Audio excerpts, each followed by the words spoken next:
I request Sri K.T. Ramarao garu. Speaker sir,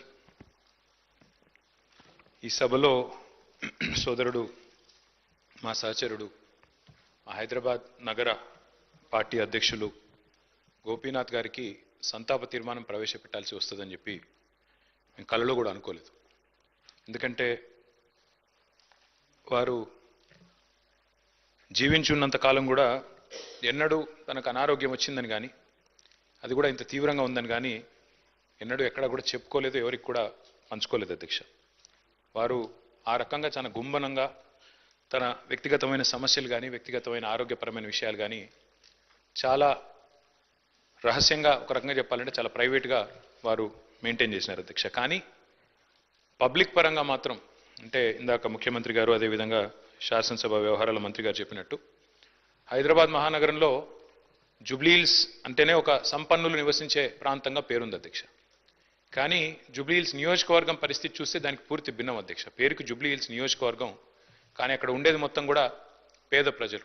ఎందుకంటే పేరుకి జుబ్లీహిల్స్ నియోజకవర్గం అయినప్పటికీ అక్కడ ఉండేది బోరబండ, రెహమత్ నగరు, షేక్పేట, ఎర్రగడ్డ, వెంగళరావు నగరు, ఈ రకంగా మొత్తంగా ఒక బస్తీలు, స్లమ్స్తో కూడిన ఏరియా అధ్యక్ష. హైదరాబాద్లోని హైదర్గూడలో 1963లో ఇక్కడే హైదరాబాద్ మహానగరంలోనే గోపీనాథ్ గారు జన్మించినారు అధ్యక్ష.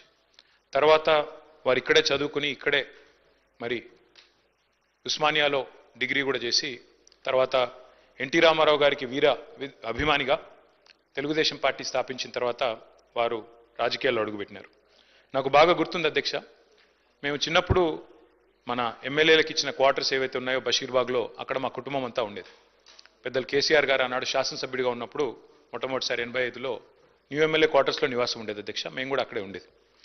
అక్కడ నుంచి బయటకు వచ్చి ప్రస్తుతం ఉన్న సెక్రటేరియట్ ముందుగా ఇప్పుడు ఎక్కడైతే అమరజ్యోతి ఉన్నదో అక్కడ మాకెప్పుడు ఒక కటౌట్ కనబడేది అధ్యక్ష. మొట్టమొదటి కటౌట్ బహుశా చాలామంది హైదరాబాద్లో చూసింది అదే అయి ఉంటుంది.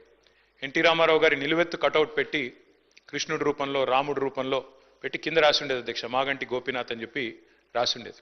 ఒక రకంగా చెప్పాలంటే హైదరాబాద్లో ఈ కటౌట్స్ కల్చర్ కానీ, రకంగా చెప్పాలంటే ఆనాడు తెలుగుదేశం పార్టీ అధికారంలో ఉన్నప్పుడు ఈ రకంగా మరి ఒక పర్మనెంట్గా ఒక కటౌట్ తనకంటూ ఏర్పాటు చేసుకున్న నాయకుడు మాగంటి గోపీనాథ్ గారు.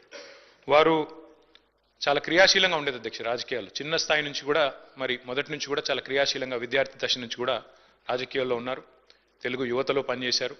ఒక పార్టీ, ఒక నాయకుడిని నమ్ముకుంటే చివరిదాకా వారు ఒకసారి ఎన్టీ రామారావు గారి నాయకత్వంలో నడిచారు. తర్వాత తెలుగుదేశం పార్టీ ఇక్కడి నుంచి మాయమైన తర్వాత వారు కేసీఆర్ గారితో కలిసి మరి కష్టం వచ్చినా నష్టం వచ్చినా మరి 2 సార్లు కేసీఆర్ గారి నాయకత్వంలో ఎమ్మెల్యేగా గెలిచి మొదటిసారి ఎన్టీ రామారావు గారి పార్టీ తెలుగుదేశం పార్టీలో 14లో ఆనాడు మరి గెలిచి తర్వాత మరి టీఆర్ఎస్ నుండి కూడా 2 సార్లు ఎమ్మెల్యే అయినారు అధ్యక్ష. ముఖ్యమంత్రి గారు చెప్పినట్టు హ్యాట్రిక్ కొట్టడం ఎమ్మెల్యేలకు అంత సులువు కాదు అధ్యక్ష. గోపీనాథ్ గారి గురించి ఒక మాట చెప్పాలంటే అధ్యక్ష, వారు చనిపోయిన రోజు నేను హరీష్ రావు గారు ఇద్దరం ఏఐజీ హాస్పిటల్ నుండి బయలుదేరి వాళ్ళ ఇంటి దగ్గరికి వెళ్ళి కొన్ని ఏర్పాట్లు చేద్దామని ముందు పోయినాం అధ్యక్ష. ఆ రోజు నిజంగా ఆశ్చర్యం అనిపించింది మాకు. చెప్తారు అధ్యక్ష, మన హైదరాబాద్లో సామెత చెప్తారు, ఊపర్ షేర్వాణి అందరు పరేషాని అని. అక్కడ పోయిన తర్వాత నేను హరీష్ రావు గారు నిజంగా ఆశ్చర్యానికి లోనేను. గోపీనాథ్ గారు ఉండే ఇల్లు ఒక మాదాపూర్ ఆ ప్రాంతంలో చాలా చిన్న ఇల్లు అధ్యక్ష. నాకు తెలిసి 250-300 గజాలు కూడా ఉంటుందో ఉండదో, చాలా చిన్న ఇల్లు. ఎన్నడూ కూడా గోపీనాథ్ గారు మాకు తను ఎప్పుడు కనబడ్డా ఇందాక మరి ప్రభుత్వం నుంచి చెప్పినట్టు ఎప్పుడు కూడా చాలా గుంభనంగా, చాలా ఎప్పుడు కూడా ఎక్కడ కూడా తనకేమైనా ఇబ్బంది ఉన్నా చెప్పేవాడు కాదు అధ్యక్ష. అక్కడ పోయిన చూసిన తర్వాత వాళ్ళ 3 పిల్లలు, అక్షర, దిశిర, వాత్సల్య, 3 పిల్లలు అధ్యక్ష. ఇంకా చిన్న పిల్లలు 20, 21, 22 ఏళ్ళు ఉంటాయి. ఎవరు కూడా ఇంకా పెళ్ళి అవ్వలేదు, సెటిల్ అవ్వలేదు. వాళ్ళని చూసి బాధపడ్డాం. తర్వాత ఇల్లు చూసి కూడా బాధపడ్డాం, ఇట్లా ఉన్నారా ఈయన ఇన్ని రోజుల్లో. ఎందుకంటే ఎప్పుడు ఏ ఫంక్షన్ వచ్చినా బాగా లావిష్గా ఖర్చు పెట్టేటోడు అధ్యక్ష. ఊపర్ షేర్వాణి అందరు పరేషాన్ ఎందుకన్నా అంటే ఎక్కడ కూడా ఏంటంటే తెలియనియలే మాకు ఈ కష్టం ఉందని కానీ ఇంకోటని కానీ. తెలంగాణ ప్రభుత్వం ఆనాడు బతుకమ్మ చీరలు అనే కార్యక్రమం మనం 2016-17లో ప్రారంభించినాం అధ్యక్ష. కానీ అంతకంటే ముందే గోపీనాథ్ గారు తన కాన్స్టిట్యున్సీలో బతుకమ్మకి చీర పెట్టే ఒక సంస్కృతిని కూడా తీసుకొచ్చింది గోపీనాథ్ గారు అధ్యక్ష. మనందరం గోపీనాథ్ అని ఇక్కడ పిలుస్తాం కానీ ఆయన మొత్తం కాన్స్టిట్యున్సీలో మాత్రం గోపన్నగానే పిలుచుకుంటారు. ఎక్కడ పోయినా, ఏ డివిజన్ పోయినా గోపన్న గోపన్న అని మాట్లాడతారు. ప్రజల్లో నిత్యం మమేకమయ్యే వ్యక్తి అధ్యక్ష. ఒక చిన్న ఎగ్జాంపుల్ నేను మీకు చెప్తాను. రేమత్ నగర్ డివిజన్లో ఎస్పీఆర్ కాలనీ అనుకుంటా, ఎస్పీఆర్ హిల్స్ ఏదో ఉంటుంది అధ్యక్ష అక్కడ పేరు. అక్కడ ఒక 5 ఎకరాల స్థలం ఉండేది అధ్యక్ష, ఒక క్వారీ ఉండేది. ఆ క్వారీ మొత్తం అయిపోయింది, దాని క్వారీ అంతా కూడా ఎక్స్కవేషన్ అయిపోయింది. అక్కడ కబ్జా పెట్టడానికి చుట్టూ బస్తీలు అవి ఉన్నాయి, అక్కడ కొంతమంది కబ్జా పెట్టడానికి ప్రయత్నం చేస్తూ ఉన్నారు లోకల్ వాళ్ళు కొంతమంది ఎవరు.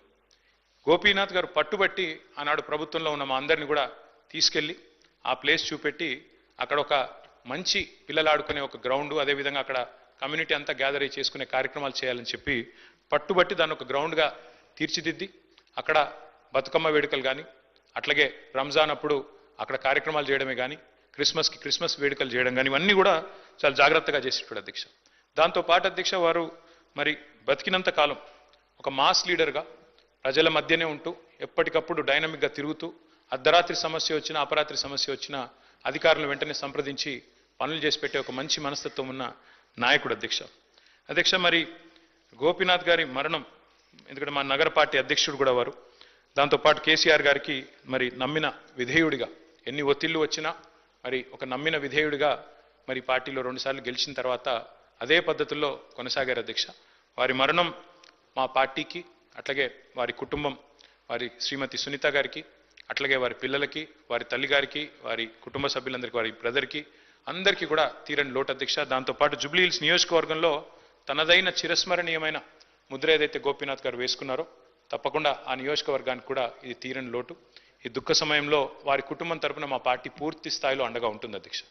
పార్టీ కుటుంబాన్ని గతంలో కూడా ఎట్లా అయితే వివిధ మా సహచరులు మరణించినప్పుడు ఆ కుటుంబాలకు అండగా నిలబడ్డామో, ఎట్లా అయితే గట్టిగా ఆ కుటుంబాన్ని కాపాడుకున్నామో